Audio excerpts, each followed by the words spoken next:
What's going on, everybody? Echidna Power here. So if you clicked on this video, it's probably because you want to leave a comment explaining why I'm wrong, or crazy, or sick in the head. But before you do that, just hear me out. The world of shipping is a fascinating place. No matter what fandom you're a part of, there's going to be so many different combinations of ships being supported that your head's gonna spin trying to examine them all. The Sonic the Hedgehog franchise is notorious for having pretty much every character shipped with every other character, and many of them purely exist based on the shameless desires of the fans shipping them, and not because there's any actual evidence that the characters have any real chemistry, either romantically or otherwise. I'm here to announce to the world that I am, in fact, one of those people. Yes, I admit it, because my preferred ship for my spirit animal, Knuckles the Echidna, is none other than his fellow member of the Knuckles clan, Tikal. Already I can hear the comments coming in, but they can't be shipped, Tikal is dead! Or if you want to aim for the lower hanging fruit, you might be singing Sweet Home Alabama right about now. But before you get to the chorus of that song, just consider this. On what are you basing this notion that Knuckles and Tikal are related at all? If there were concrete evidence or confirmation that they were related, I would wash my hands of the whole thing and move on. I, for one, am not supportive of incestuous behavior. But any information found trying to link the two in that way is shaky at best. For instance, the Codex in Sonic Chronicles The Dark Brotherhood seems to imply that Tikal is somehow Knuckles' ancestor, but if you look back on it, that game has been all but officially confirmed to be the only Sonic game that isn't canon anymore for other reasons. And then there's supposedly a manga on Sonic Team's website that says that Tikal is Knuckles' ancestor, but I'll be honest, I looked for it and I couldn't find it. And even if I could, are we really going to use a painfully hard to find Sonic Adventure manga dictate what's real and what's not when we have the actual Sonic Adventure staring us right in the face? Me personally, I'm not going to do that. Even Archie Sonic, which is the most notorious Echidna-based lore content that there is in the whole Sonic the Hedgehog history, even that was not particularly definitive when breaking down Knuckles' family tree, as every image I could find was either unfinished or just filled with snarky fake names that the fanbase filled in themselves to try and win the battle of memes. So this leaves you with personal headcanon, and you have two options. One, Tikal is distantly related to Knuckles via some completely unknown family member of Tikal's that somehow survived the wrath of Perfect Chaos, because, let's be honest about this, Tikal herself definitely did not have a child of her own. Or two, and this is the most likely one, Knuckles and Tikal are not related at all, and they merely come from the same clan. Simple, right? Frankly, I think it takes a lot less faith to believe the latter than the former. So if you've watched this far into the video, first of all, thank you for giving me the chance to debunk the most problematic aspect of the ship. Now we get into the fun part, that being how would Knuckles and Tikal work as a couple? Oh, right. You still want to go over the whole she's dead thing. Okay, fine, that's fine. First of all, I reject that idea on its face, because I don't care what Takashi Iizuka says. He says stuff that doesn't make sense every other day regarding Sonic lore. In spite of the alleged confirmation that Chaos and Tikal went to the afterlife, whatever the heck that means in Sonic, they went to the afterlife after the events of Sonic Adventure, and, well, we know that's not true, because we've seen Chaos make multiple appearances since his alleged ascension. His most notable one being his late-game appearance in Sonic Battle, where he can be found near the Death Egg and be one last challenge for Emerald before he faces off against Eggman. What was he doing there? Apparently, the explanation was that Chaos appears in times of crisis, and the impending threat of the Death Egg was enough to draw him out. So how come Chaos gets to come and go, but Tikal is the one where the line gets drawn? Is Chaos only mostly dead? Well, it just so happens that your friend here is only mostly dead. There's a big difference between mostly dead and all dead. Besides Sonic Battle, the Sonic Forces Prelude comics have a Phantom Ruby Chaos appearing behind Knuckles, and Knuckles isn't even remotely shocked by his appearance, thinking it's the real one. If Chaos is really supposed to be gone, why is Knuckles so nonchalant about him being there? And then finally, there's the Sonic Frontiers Knuckles prequel animation, where a ripple of water and a ball of light are both seen on Angel Island. Ball of light, huh? Now where have I seen that before? You've got the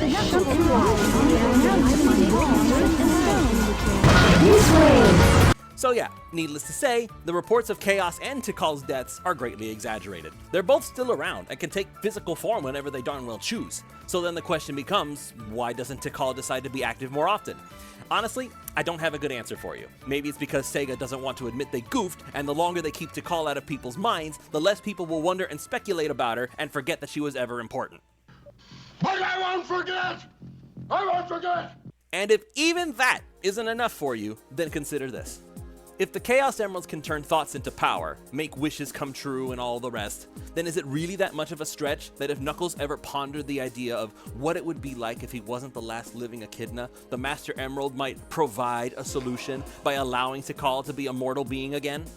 If you're still not satisfied with that, then I'm sorry you hate fun. Moving on! Full disclosure, the reason that I ship Knuckles and Tikal personally has a lot to do with my old friend Ryan Onzika, and I hope I said his username correctly. He had Knuckles and Tikal paired together in his Dark Doppels comic, which has long since been abandoned. The first tome you can actually check out dubbed with the little box in the upper right corner there.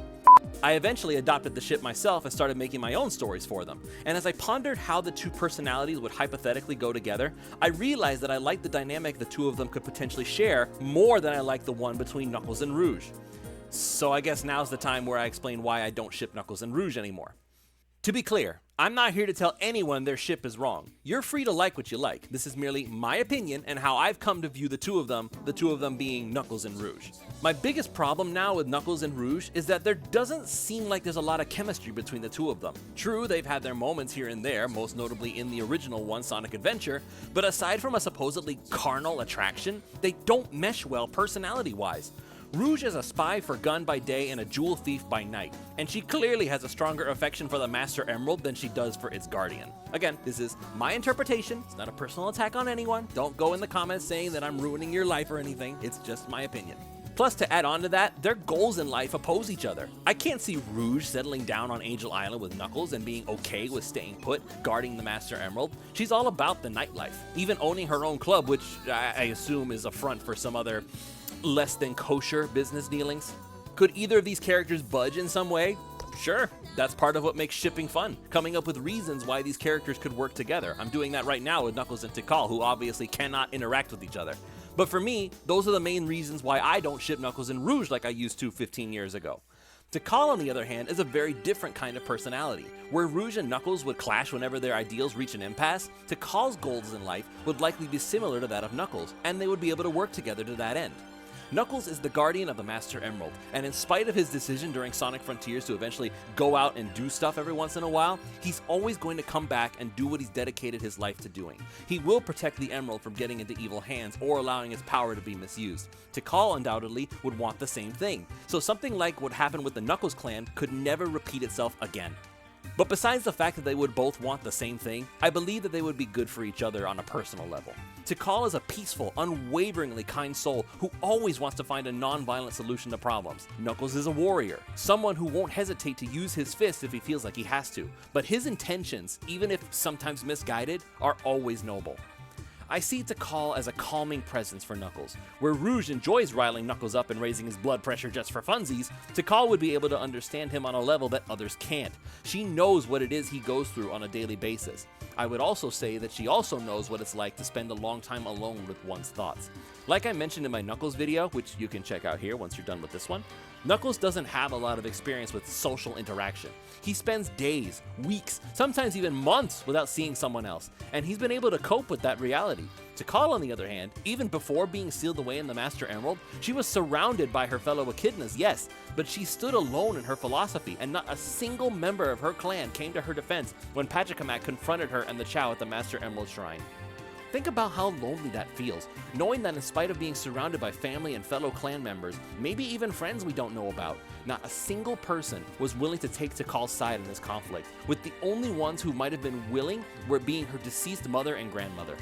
Knuckles and Tikal are kindred spirits in a way, both standing alone in their goals and willing to go up against all odds to achieve them. Now imagine if they were to combine their efforts. At last they would have someone who understands why they do the things that they do, and suddenly the task doesn't seem so daunting, because the ability to give support is something that cannot be overlooked. Another aspect of what I like about this purely hypothetical ship, I have to keep emphasizing that because I don't want anybody telling me that I'm out of my mind. I know it's fake, it's just what I like, okay? This purely hypothetical ship, this is what I like about it, is what it could do for each of them on an individual level. For Knuckles, obviously he gets a steady, consistent source of companionship with Tikal. He never has to be suspicious of her motives. She's a girl who wears her heart on her sleeve and is incredibly honest with her thoughts. With Tikal, he also has an opportunity to learn the intricacies of how society works along with someone else. Having spent most of his life on Angel Island, Knuckles doesn't know a lot about how the real world is supposed to work. His social skills aren't the best, and that also ties into his innate gullibility. Tikal would also have a lot to learn, as she would suddenly be thrust into a modern-day society she has no real knowledge of.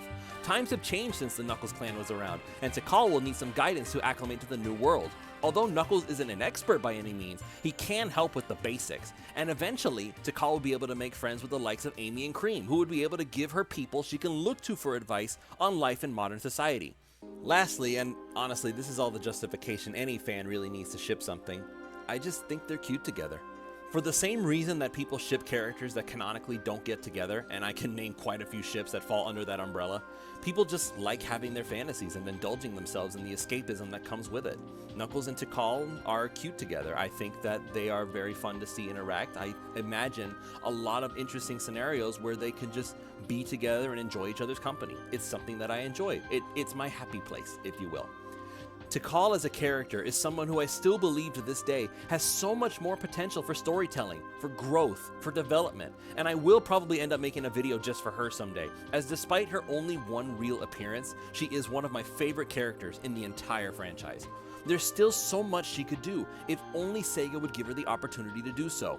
I believe the IDW comics are the key to her return if she were ever allowed to return in earnest. I've already laid out some easy to understand ways she could come back. All that's needed is a green light from the higher ups. But even if it never happens, that's why we're here. I and many other creative types are out there, giving Tikal the chance to exist and find a new chance at life in the minds of fans. In my head, Tikal is Knuckles' perfect match. That's why I ship it, knowing it'll never be canon. And as long as I find it enjoyable, that's all I need. So what do you think? Do I make a good case for how Knuckles and Tikal would hypothetically fit as a couple? Do you reject the idea altogether? Who do you ship Knuckles with, and why? Let's talk about it in the comments below, and make sure you leave a like and subscribe so that the ever-changing YouTube algorithm knows that this video is worth watching. Until next time everyone, see you later.